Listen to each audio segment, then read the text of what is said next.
So let's look at another property that we can apply to our vectors, and that's using the dot product. Now, the dot product is given by this formula right here, where if I were going to take the dot product between two vectors, what we end up doing is multiplying the horizontal components and adding that to the product of the vertical components.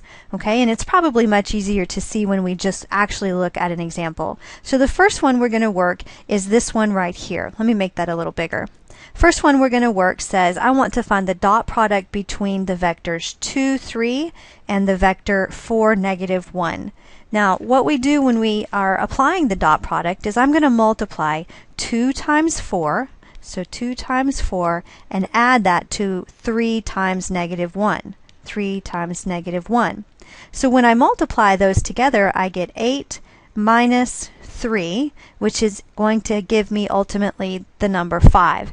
So the dot product is, you would think when I look at the dot product, that if I'm multiplying one vector times another, I would get a new vector with both horizontal and vertical components. But that's not what's happening when I am taking the dot product of our vectors.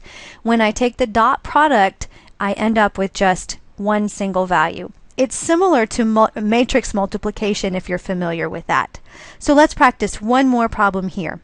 Again, I'm going to multiply the horizontal components together, so I get 6 times a negative 2, which would be negative 12, and I add that to the vertical components, 4 times 3, which is 12, and negative 12 plus 12 ends up just being 0. So the dot product for those two vectors is just 0.